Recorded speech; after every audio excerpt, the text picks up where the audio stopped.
بسم اللہ الرحمن الرحیم۔ السلام علیکم دوستو، اگر کوئی غیر مسلم آپ سے یہ سوال کرے کہ دنیا کا نظام خود بخود چل رہا ہے تو آپ اس کے بارے میں کیا کہیں گے؟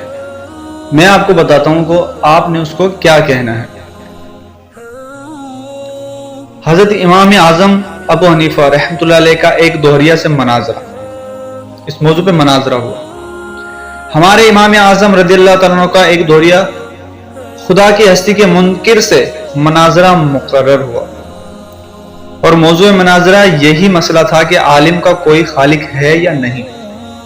اس اہم مسئلے پر مناظرہ اور پھر اتنے بڑے امام سے چنانچہ میدان مناظرہ میں دوست دشمن سبھی جمع ہو گئے، مگر حضرت امام اعظم وقت مقررہ سے بہت دیر کے بعد مجلس میں تشریف لائے۔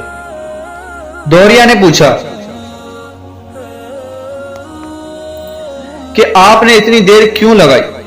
آپ نے فرمایا کہ اگر میں اس کا جواب یہ دوں کہ میں ایک جنگل کی طرف نکل گیا، وہاں ایک عجیب واقعہ نظر آیا جس کو دیکھ کر میں حیرت میں آ کر وہیں کھڑا ہو گیا۔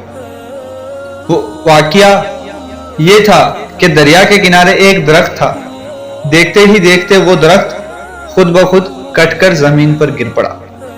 خود بخود اس کے تختے تیار ہوئے، پھر ان تختوں کی خود بخود ایک کشتی تیار ہوئی اور خود بخود ہی دریا میں چلی گئی، اور پھر خود بخود ہی وہ دریا کے اس طرف کے مسافروں کو اور اس طرف سے اس طرف کے مسافروں کو اس طرف لانے اور لے جانے لگی، پھر ہر ایک سواری سے خود ہی کرایہ وصول کرتی تھی۔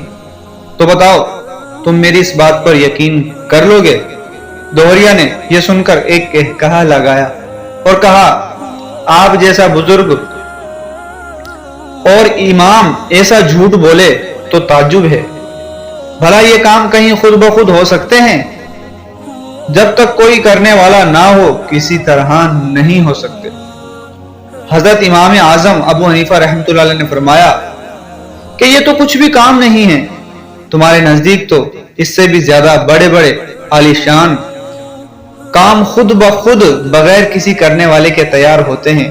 یہ زمین، یہ آسمان، یہ چاند، یہ سورج، یہ ستارے، یہ باغات، یہ صدہام قسم کے رنگین پھول، شیریں پھل، یہ پہاڑ، یہ چوپائے، یہ انسان، اور یہ ساری خدائی بغیر بنانے والے کے تیار ہو گئی ہے۔ اگر ایک کشتی کا بغیر کسی بنانے والے کے خود بخود بن جانا جھوٹ ہے تو سارے جہان کا بغیر بنانے والے کے بن جانا اس سے بھی زیادہ جھوٹ ہے۔ دوہریہ یہ آپ کی تقریر سن کر دم خود بخود حیرت میں آ گیا اور فوراً اپنے عقیدہ سے تائب ہو کر مسلمان ہو گیا۔ سبق: دوستو، اس کائنات کا یقیناً ایک خالق ہے جس کا نام اللہ ہے، اور وجود باری کا انکار عقل کے بھی خلاف ہے۔ دوستو، آپ کو یہ تحریر، یہ حکایات اچھی لگی ہو تو اپنے دوستوں کے ساتھ ضرور شیئر کیجیے گا اور ہمارے چینل کو سبسکرائب ضرور کیجیے گا۔